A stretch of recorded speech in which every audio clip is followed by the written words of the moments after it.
Welcome, everybody. Happy Bank Holiday Easter Monday. I hope you had a lovely Easter weekend. Welcome to Dragoncast. No, hang on a sec. No, oh my God, I'm all a tiz. Welcome to the Sound of Succession. I'm Jamie East. And I'm Chris Mandle. I'm sure it sounds a bit different. If you're watching on YouTube, at some point it's going to look very different. I'm not in my studio. I'm in Cornwall at my dad's place. And we were probably going to leave this until tomorrow to record. But given the fact that it was such a cataclysmic episode of Succession, we just had to jump on straight away. So emergency we haven't had conference call, isn't it? Exactly. We've not had a chance to watch it more than once. I watched it this morning. I've not had a chance to watch it, so I've not made any notes. No, me neither. It's one of those days where like Twitter is just like barbed wire at the moment. Like loads of people. You know what? Not just Twitter. Like. Really? The LA Times spoilt it for me this morning. But it goes without saying that if you're listening to this, this is a very spoilery. We're going to spoil. We're going to spoil. So do not listen to this podcast if you haven't watched episode 3 of Succession. But yeah, the LA Times ruined this for me at 7, and I was like, oh. So I woke up at 5:30 in the morning. Don't know why. Couldn't get to sleep, and the first thing I saw on Twitter was, like, Succession, that's the tweet. And all these people that were like, that's the best episode of television I've ever seen. And I thought, oh shit, this is going to be a massive episode. I have to say, if anyone that's listened before, you'd kind of sussed out what was going to happen. You'd had a good guess, right? Me? Yeah, you'd kind of mentioned it before in person. It's interesting because I didn't get any advanced episodes this season. And some people did. Some people got 3 and 4, so they got the first 4. So just firstly to speak on that, I am really surprised none of this leaked. Yeah. Like, say what you will about spoiler culture and internet culture, but no one spoiled this, and I'm really shocked. So credit to whatever. Although I did hear that HBO took screeners back off people, and that this episode was removed from a few people's accounts. Yeah, I didn't get screeners for this episode. I did for episodes 1 and 2, and they just didn't materialise for this one. And I was a bit kind of like, man. Yeah, you're right. We did talk about this a little bit, and I wouldn't want to take credit to say that I saw this coming, because I was a sort of believer that Logan I didn't think he would die at the end. That was always I just thought the show's actually about him, and it's about that no one is going to succeed him. But when I watched the trailer for this episode, I just felt like it was one of those things where it was made up of about 5 minutes of the episode. Yeah. There's so little. And I kept thinking, why is there no footage of the wedding? Why is that, none of the audio links up? And it ended up being a sort of like a stylistic choice, but I kept thinking, like, none of them look like they're dressed for a wedding. And I thought that was really clever that actually most of them were wearing black. Well, this ended up looking like they were all at a funeral. Yeah, well, this was. I have to say, we'll get into the pluses, of which there were many about this episode. One of the things I did notice was that, and I thought it was a weird choice. I have to say, I get why they did it. Everyone in black, but I kind of thought it would have made it even more tragic had they been wearing like beige suits, and Shiv wearing one of her one of her kind of like awful dresses with a little almost felt like. Kind of, because we know Connor and Willa's wedding has been brought forward. I did think that what it did communicate was that no one had actually put any effort in to go into the wedding. Like, it was, because also it was in New York, so they've just gone for the afternoon. He got the naff wedding that he wanted as well, didn't he? Yeah. But I did. So I thought, I just remember watching the trailer, and then in this last week, I was like, the way to do it if you're going to kill Logan is to kill him halfway through the series when no one's expecting it. And I did not fully believe he was going to die in this episode until I saw people talking in these kind of riddles online, and I just thought the only thing that could lead that people would stop to people to talk like that is Logan dying. And people going, oh my God, I've had Succession spoiled and it's only 7 a.m. I'm like, there's very little that would foster that response. So, I completely agree. Yeah, but even when I had my suspicions, I watched the episode, I honestly thought I was having a heart attack at one point. It was so tense. I cannot even begin to kind of. It's very difficult to do this, to record this episode, really, because I haven't really processed much of it in my own head anyway. Yeah. Because there's two sides to it. There's the story side to it, but then there's also the performance side to it, and I'm agog at both of them. I found it. I found it quite upsetting. I found it very sad. There were tears in the East household this morning. It was a pretty. I was a bit teary. Yeah. Pretty brutal episode, and I think ultimately, before we get into the weeds of it all, what a great. I thought it was just a brilliant. Jesse Armstrong clearly went in and said, the only thing more powerful than these things is, the only thing more powerful than the Roys and these kind of people is the fact that you can't stop death, and you never know when it's coming, and it will just come. And you can plan for succession, you can plan your exit, you can prep as much as you kind of want. It said, but ultimately, it will just happen, just like that. And that's exactly in the middle, 15 minutes into a wedding, it does happen. Just, yeah. On the bog. I thought it. Unceremonious. There's loads of great deaths on television. I've never seen one communicated almost exclusively through phone calls, and I thought that was so clever. Yeah. Because these people are always all around and they're flying around, and that's where it really started to get me in my feelings, because I've had conversations like that with loved ones where all you can do is sit on the end of a speakerphone and your world just ends. And I've never seen a show make it so jagged and ugly and inhumane. There was no big Shakespearean monologue. There was no striking imagery. We knew as much as the kids when they were on the phone to Tom. I can't even remember. I can't remember what Logan's last line was. It was just getting on the train, getting on the plane to sack Jerry. We're going to kill Jerry. Yeah, it was. We're going to gut the team, cut this, sort that. It was literally. I just think it's such a flex to just not give it a bit of razzle dazzle, but in hindsight, the only way they could do it, I mean, there was a point where it's just like, is this a play? Is this one last kind of sick joke to see who comes out of the woodwork and what? Well, I just thought it's Easter. If anyone's going to come back from the dead, it's going to be Daddy Logan. I thought that was the whole point, and it was. But so it's just such a shock, and what's so clever is that you now go, how are we going to get on without Logan? And the family are going, how are we going to get on without Logan? Like, it does throw the whole show into a different kind of chaos. I just thought everyone in it was brilliant. Everyone was on their A game. Amazing, everyone. Shiv was just phenomenal. Oh my goodness! So it was just. Oh, I'm rendered speechless by it pretty much, because I don't know where to begin. Let's talk about the story. Let's talk about the stories. And then, so we left on episode 2 with Roman pledging his allegiance.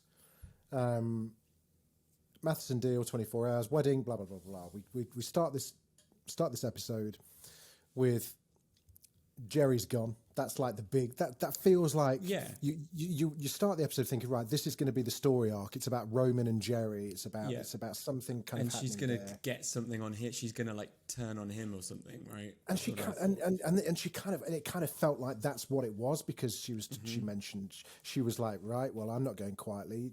Are you talking about the dick pics that you sent me? Are you talking about this? Are you talking about me navigating you through the cruise line crisis? All of that kind of stuff felt very much like we're going to get into some personal war between Roman and Jerry, and they're either going to end up fucking each other or killing each other or whatever.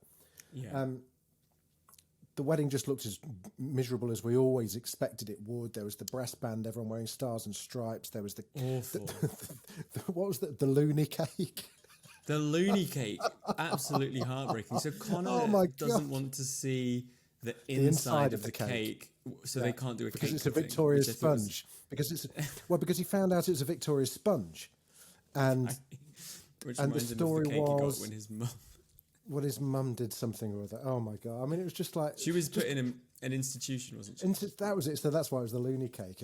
But just like the thought of just someone coming up with that storyline in the midst of all of this was just like... He is like a 56-year-old man or something, right? Like doesn't want to see a Victoria sponge. Wedding day, and he can't see the inside. The other thing that I thought was but also the fact that he doesn't find out what his wedding cake is until he's standing in front of his wedding cake. That's literally. Like how so far removed they are from the detail of their lives. One detail that I loved in this early portion, and it's just not really commented on, is that Willa's mum loves Connor.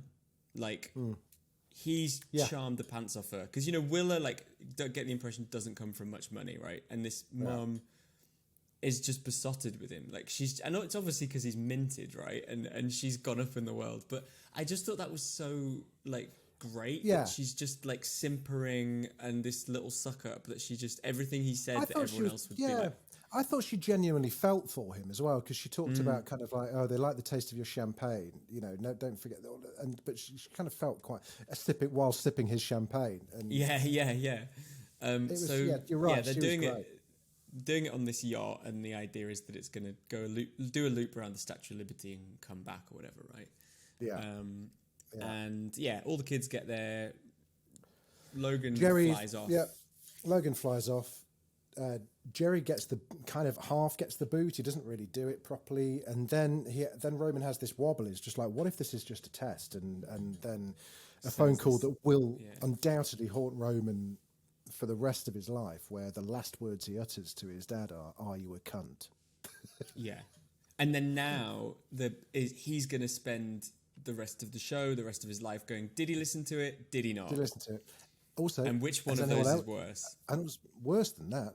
Has anyone else listened to it? Does anyone else know? I mean, this is anyway. This is consequence, which we'll say for like the later part. I thought the actual, again, you can't help watch an episode like this without reflecting on your own brushes with situations like this.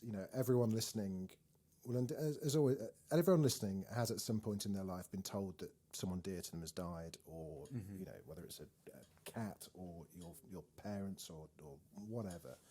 And there's no real. It's the great leveler. It just is the great leveler, because. And then we enter this phase where everyone acts very, very human. Like you see such a huge conflict of loyalties. You see just everything else just kind of like washes away like sand in a fucking sink, whereby within seconds, and what I loved was that it was a matter of like 45 seconds from Kendall answering the phone to him having to give his dad his last rites and say goodbye, and just that panic of being on the spot and holy shit, and they were just like, I don't know what to say, and the fact that nothing ever goes right. You can't play. They didn't really call Shiv as early as they could have done, but because they were just kind of, not because of anything vindictive, they were just kind of like, oh shit, and then Connor, of course, was just like, didn't get told for like 10 minutes. But everyone's reactions was pretty incredible. Really clever, because I thought everyone was cycling through mourning their father and mourning the head of the company,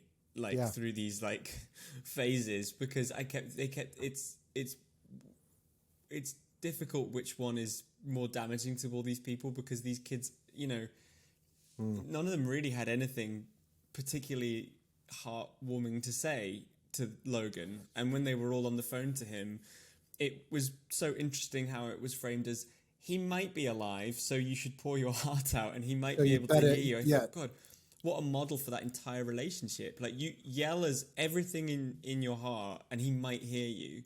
But when even Roman said, you did a very good job. You were a very good dad. Neither of them believed that.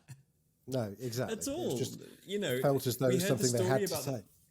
We heard the story about the loony cake. We've heard so much about Ken and Roman getting an awful time from their father. Like, we know that he's a terrible dad, and so it's just fascinating that they're even in that moment. I mean, Ken says, "I won't forgive you, but I'll miss you," or something. You know, he kind of has the starkest thing there. But yeah, Connor straight out of the bat, he didn't like me. Right. He never loved me. Didn't like me. Never loved me. But bloody hell, the performances from the three kids in that room. I did read somewhere a headline of it, like where they recorded all of that in like 30-minute takes. Like, yeah, it was a one scene. They tried doing it as one continuous thing. Just like wow, just mental. There must be versions where they're so much sadder and so much angrier and so much quieter, and it's interesting that they've gone with this. Yeah, what would you describe their mood as? It was. I mean, they were just kind of like. I mean, just unprepared. I think is the. Yeah, I just kept thinking of the word jagged because they're sort of, some of them are going really manic and some of them are like hyperventilating, and then some of them are like Shiv kind of got really angry that they didn't get her in time. But then she worked through that quite rapidly and then sort of got angry again. And it was just very, it was just very intense, but it just felt, I think there's a version where they over block the scene in the episode, but actually it just was so chaotic and it was brilliant. I just kept thinking also when they're going around the corridors of that yacht, the light was very blue and grey. It looked like a morgue. But also, God, this is the last place any of them want to be. Logan was on the plane that their decision forced him to get on. Yeah. And it just all felt like almost like all of these mistakes had sort of come home to roost. It's all their fault that they're there. But, you know, I just thought, again, there's another version where they were surrounded in a beautiful setting when something awful happened. And they didn't do that, which I just admired, you know. It was in a really grotty looking yacht. It was just a naff kind of corporate thing. Yeah. You know, that Connor can't afford the kind of yacht that they were on in season 2. You know, it looked like a tourist boat. Do you know what I mean? Yeah, it was so ugly. Yeah. I just loved all of the different rooms, staircases, up, down, Frank's Inn. People are going out. I thought Carrie, when she kind of came through and was just like physically vibrating with shock. Yeah, she was just like, oh wow, oh my God. She was just like, she wasn't mature enough to process that.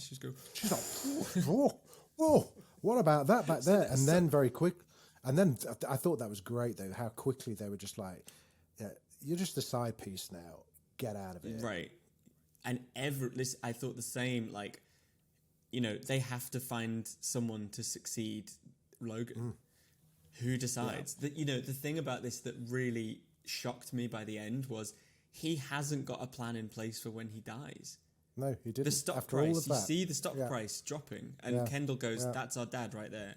Nobody trading, nobody externally thinks that. They all thought Logan was the company. So that is something maybe we'll touch on at the end. But I just found like it was such a manic energy. And my question actually, I tell you what I'd like to know for you. It's sort of implied, as soon as Tom calls, it's kind of implied that Logan's dead. But they can't pronounce him dead because there's not a doctor. So they're having to keep trying to resuscitate him. So my question is, do you think he died, Tom calls them, or do you think he's dying on that phone call? I think he was dead. I think they found he was just dead. I was thinking about that. My gut feeling is that like it would, if he collapsed on the toilet, which he did, you know, it sounds like he just died on the bog. It would have been a while before anyone was brave enough to kick down the door of Logan Roy's toilet to see if he was okay. So I think he was dead. I think they all knew he was dead on the plane. Yeah. There was never a moment. There was never a tone in their voice of real hope. They just didn't want to be the ones to say it out loud. To articulate the words to the children. And interesting. Yeah. He is dead. And Tom phoned Shiv before he phoned Kendall. And she didn't pick up, did she? And she wouldn't pick up. Yeah. So she can be as cross as she likes, but she would have been she would have had that thing happen with Tom. I thought there's a theory. The reason I asked about the death circumstances, I think a couple of people online have said that basically they think Kerry found him dead, and that's why she's more fucked up from it. Right. Okay. Which I think is kind of like, okay, she's the one that kind of flagged it, or yeah. But dying on the toilet, very Elvis, very Tywin Lannister. It's really crass, isn't it? It's so pathetic. Well, that's the whole point. It's like, it doesn't matter what stature you've got, doesn't matter how expensive your suits are, some of us are going to die having a shit. It doesn't matter. Even at the very end when they get him off the plane, I was watching it and we were saying, like, what is the protocol for getting a body off a plane? And we sort of went, well, they probably don't have a great, and watching the body bag and it's all lumpy, you thought, God, it's so unbecoming, isn't it? The whole thing is so unbecoming. Yeah. It's just fascinating. And obviously the big the thing that probably none of us, or very few of us listening, will ever have to deal with is hopefully we're all just left to deal with the grief of the situation. But there is immediately the business side of it as well. And I thought it was so deftly played, especially with the kids. Yeah. About how, Kendall had flashes of brilliance and leadership. Shiv did as well. Roman completely went to pieces pretty much for the whole thing, was completely in denial, mainly because I think he knows what his last words were. But he's already thinking of the business, because he doesn't want it to get out now that he was going to jump ship, because they need each other. The three of them need each other, and the second that those two find out what he was planning, which they will, it's absolute hell for leather for him. I think that I think they all know as well that they're powerless to stop. Matheson is got no skin in the game. It's business to him. They've got business and family. I don't know how they're going to sort of navigate the rest of the season with all the stuff that's coming towards them. Well, now we were wondering what the season was going to be about, and now we know it's just going to be about what is the future of Waystar Royco. And I don't know. The kids clearly aren't together enough, and the rest of the board don't think so either. There was no mention of kind of like, right, well, we're naming you interim, blah blah blah. It's not like the Queen is dead, long live the King, or anything like that we had in this country last year. It's kind of like, right, well, we need to take stock, but I enjoyed the drafting of the statement. It was like, well, who needs to be on the statement? Well, and even like Carl and those guys were like, well, we should have our names on the statement as well. It's like, hang on a sec. We didn't do all this to not be on the statement. Yeah, we want our swan song. Yeah. I think that it's just so clever. You've got the family stuck on a boat. You've got the business team stuck on a plane. You've got a dead body. You've got you go, we can't land the plane because the press are tracking it, and someone knows that he's not well. It is just the most complicated knot to untangle. And who leaked it, do you think? Well, there's maybe Greg, because Greg is friends with that journalist. But I thought the point that I can't remember the name of the woman who is the head of press, who we haven't had in the season. We haven't had her on the show for quite a while. Oh, I know who you mean. Yeah. We've not seen her at all. Anyway, she was like, look, there's loads of Twitter accounts that track private jets. It's a registered number. People can see it. So I could sort of see it just being like a viral Twitter account. Someone going, interesting, Logan Roy's. Why is this plane circling around? Yeah. Do you know, why has Logan Roy's plane done a U-turn? Yeah. Was it Liz Truss when she came back from somewhere, or Suella Braverman? It was like for hours and hours. It was like, when is she going to land? Do you remember last year? Yes, that's right. Or was it that Kwasi Kwarteng when we found out he was going to get fired and he was in America? Oh, that's it. And he was like, and all the journalists just waited for him at the landing strip. So I think it could have been that, and I think some people are saying Greg leaked it. I think what I'm really interested in is just what a violent battleground it's going to be for everybody. Yeah. Because Jerry was fired, but then maybe that's not happened now. Like maybe she'll stay. Because no one else knew. Well, maybe I think Carolina knew. Carolina heard. Logan told Carolina on the steps what was happening, so she knows that that's going to happen. but she doesn't know that Yeah. Roman actually did it. No. Because the only And person then- that knows that was Logan. Yeah. And then the kids, like, I mean, none of them are in a position to run the company. And they also, you know, they might not have wanted to sell to Matheson in the first. They didn't want to sell to Matheson, did they? They wanted to block the deal. And now. Well, no, they did, but they just wanted more money. Yeah. But they didn't Which they never when did, in yeah. season 3, when they went to the villa, they were like, don't do this, right? Well, they were, but I think, I don't think they care. I think that now that they need it because they bought bloody Pierce. You know. Well, this is the thing. So I think part of them is like, we should take over Dad's company, but they need the sale to go through. And then are the Pierces going to want to be? You know, it's just all. The other thing I was thinking actually, just before we jumped on the call, though, is they'll not only will they have money from a sale, but they'll all inherit a lot of money. Yeah, that's true. There will be just like dosh floating around, like a few just the pile. bills and bills and bills. Yeah. The other thing that we haven't talked about or we haven't seen this season is that Jared Mencken, the far right political candidate. So we've got an election this year. Yeah, this is why I think this is a little bit Game of Thronesy, where there are exits being drafted up for each of the kids. I think Shiv is going to, as I meant, that was my Yes. kind of prediction at the beginning, was that Shiv's going to go off and work for her kind of like Democrat person again. You know, it's just crazy. It's just so. I do fucking think mega. something I said last week that I think still holds up is that I think this show is about them driving everything into the ground because they're not their dad. Yeah. Like, they're not him for better or worse. Like, they're not as awful. They're not bullies. They're not sociopaths. But they're also not business savvy. So I kind of think all of these exterior threats are designed to just wipe the company out in some fashion. Tell you what, the one lingering question I have, though, what did Tom ask to get deleted off the computer? So this was like, there was a folder, wasn't there? I think Logistics. The logistics. I think it was what I took it to be when I was watching it was the whole Sid thing about getting rid of Sid and that ATN. kind of that whole ATN, that whole thing. Like that's what I took that.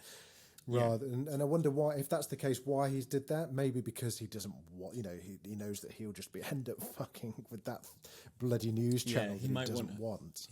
Because so basically, just to recap this, so as a sort of reward for turning on the kids in season 3, Logan gave Tom co-managing of ATN, and then to sort of, as we found out last episode, they're going to just get rid of Sid to make room for him, and that those two hate each other. But now he's thinking, actually, why I don't want to be sidelined over here. I can't do the job, and the only ally I had is dead. Yeah, he couldn't run. He couldn't run that.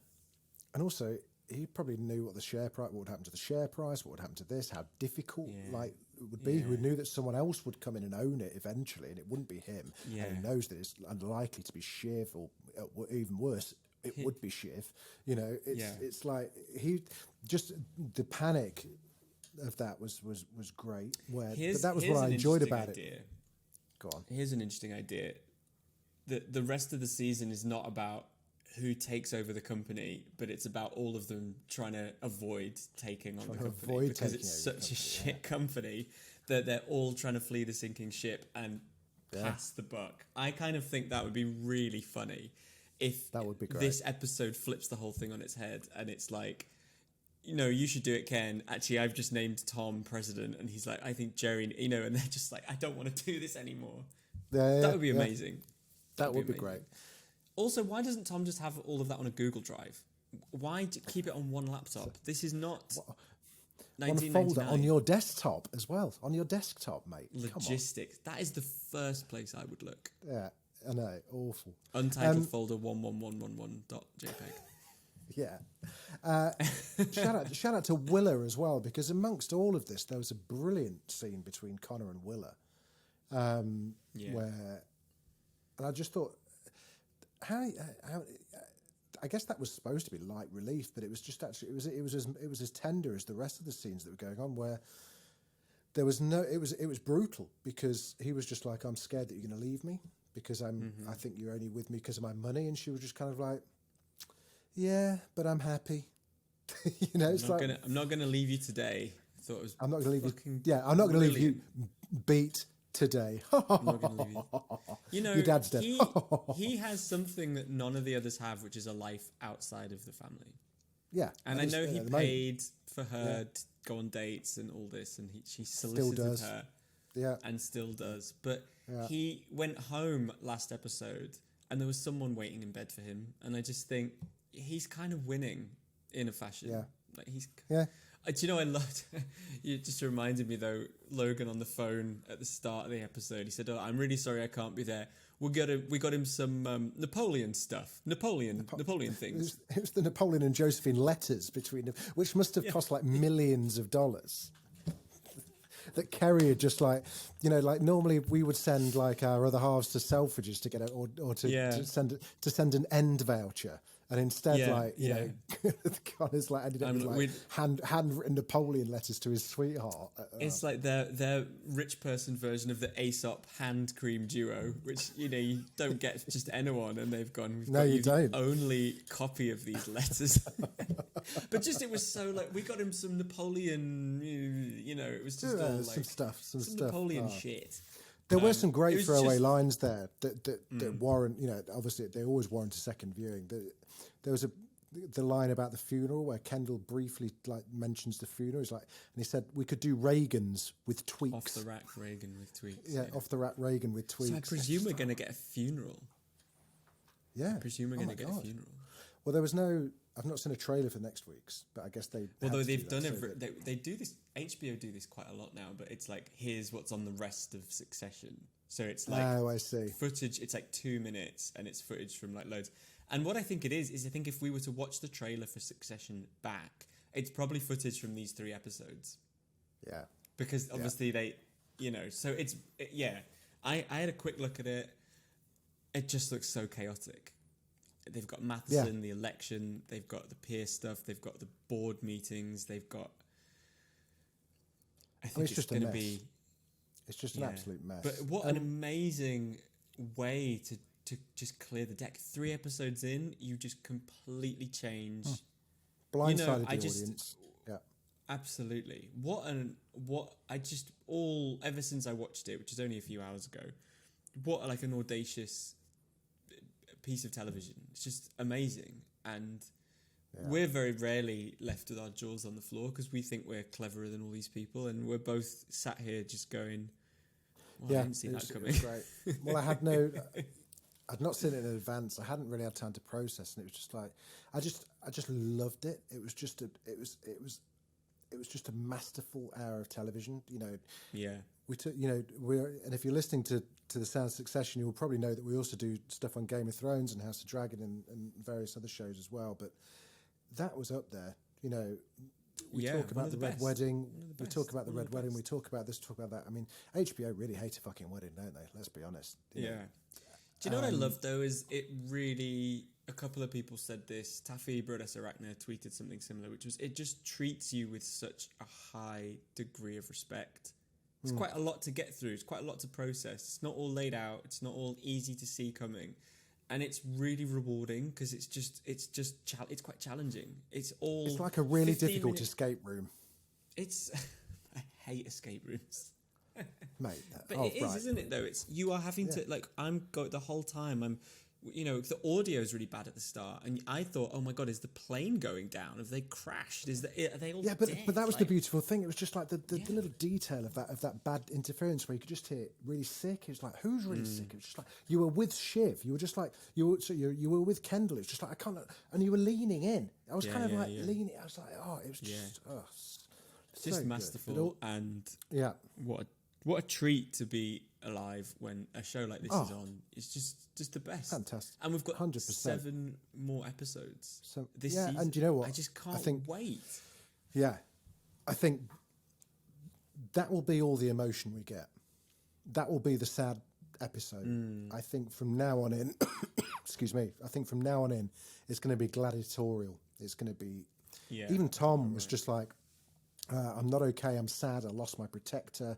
But then also, can you make sure in the statement it lets everybody know that I was with him at the end? You know, it's just... Yeah. And we've not talked about Greg. We mentioned about Greg, but, you know, let's work out where everyone stands before we go. So, Greg's pretty fucked. You know, Kendall, he tried to speak to, you know, get your nose out of our trough, Kendall told him. Because he sided with Logan and Tom. So Greg's in a bad place. Tom's in a bad place. But will still be valuable to Carl and Carolina and the gang because he's useful. He can do stuff. He's in charge of the news station. He can keep the wheels turning. So he's actually got a function. Yeah. Jerry, I think, is in a really strong position. Mm-hmm. Very strong. I think because I think, you know, we've talked about it. Jerry was his number two. You know, the number two with more sense than Logan for a lot of the time. So she's going to be incredibly valuable, and she knows it. I think Jerry might make a play. She might get Roman on side and make a play for it. The good thing is this dick pic stuff sort of dies with Logan as well. It's not like everyone knew about it, so that's good for Jerry. Yeah. Someone that I think Roman is important because Matheson likes Roman, and Matheson doesn't like many other people. Didn't even really like Logan, and so Roman's quite crucial. Shiv, I think, is really smartly positioned as the face of the grief with that statement, which all the news. She will be quite important as the sort of the human aspect. Ken, we talked about Ken. Smart, knows his onions, and is quite a loyal. He was the only one that kind of had some sense, didn't he? He was, you know, he was the one that said, what was it? How did he put it? How we behave in the next hour will go down in. I mean, he slightly over-egged the omelette. Go down in Congress books and but kind of like what he said now is, there's ever an inquest into if the board members he said, kick off. How we behave and react now is, you know, doubly, triply important. Yeah, he says, do you really want to keep the body in the air? Do you really want that? Do you want that to be in an inquiry? Do you want that to be written in a witness statement? That you chose to, you know, he's good. He knows optics because he's been burnt by them so many times. Will Marsha come back? I mean, she has some sort of board role. She might inherit something. I think maybe, Logan's brother, Greg's grandfather. Yeah, well, no, he sold his stake, didn't he? But I just wonder, he might inherit. There might be something in the will. I think that's where this could all get really interesting. I think Greg, they're playing up the fact that everyone hates him, but he still... You think he's going to get left something? I think he's going to get left something, yeah. I think it'd be really funny if Greg's grandfather died off screen, or there was some kind of like... He didn't even get to gloat about it. He died falling Greg downstairs. Ended up with like... And Greg ended up with... There's something karmic about... They're increasingly hostile to Greg. And I just think Greg might end up going, I'm going to vote against this or get in the way. That's a really good point. That's a good point. I don't, you know, what a... Like you say, I'm so privileged to have watched that. It was... If anyone from Succession ever listens to this, Jesse, Lucy Prebble, any of the gang, fucking good job. Job well and done. Just thank you for like zigging where everyone else would zag, and like thank you for not doing the most obvious things. It's just what a mind-blowing episode. It's a pleasure. It's been an absolute pleasure to watch. And like you say, it was episode 3, for crying out loud. That sent a bit of a shot across the House of Dragon bows. It's like, you're waiting for episode 9 for your big one, are you? Episode 3 in your face, in your face, Rhaenyra. Yeah, exactly. Oh, I just can't believe it. I can't believe it didn't leak. I can't believe. Yeah, fair play to everybody involved. I just can't believe it. I'm really, you know, people talk about spoilers like ruining the enjoyment of shows, but this didn't get out, and I think I don't know who had a sniper rifle trained on them, but like it worked. Yeah, it really did. And it's obvious now why Brian Cox is the only one that's been out there doing any press, because he's kind of like, fuck it. It's going to be great. I wonder if now... I wonder if... Yeah, well, not enough, some might say. But I wonder now if we'll start getting other members of the cast. yeah. I think maybe it was a very planned strategy to only have Brian doing that. I think it was. We've already had an email first in. Wave. What? Yeah, we've already had an email in from a listener about Succession episode Already? 3. Yeah, from Helen. Thanks, Helen. Sent an email into dragoncast@daftdoris.com. Hi, Jamie and Chris. Just had to email in after watching this week's Succession. Thanks to Jamie for the heads up on avoiding spoilers. Pleasure. I think I've just watched one of the greatest pieces of television ever. I'm still reeling. There are so many individual moments to break down, but for me, it's the performances from Sarah Snook, Jeremy Strong, Kieran Culkin. I lost my dad in 2018. It was an unexpected death, much like Logan's. And trust me, the range of emotions covered by the actors was spot on. Grief is complicated, and I think this episode of Succession really brings that home. I found the episode quite a difficult watch, but the writing, those devastating hits of emotion, were just incredible. As for the future of Waystar, am I the only one thinking that trying to fire Jerry was a huge mistake? Yeah, that's a lovely email, Helen, and I think a lot of people will relate to that because, as I said at the beginning, it was like it's the great leveler.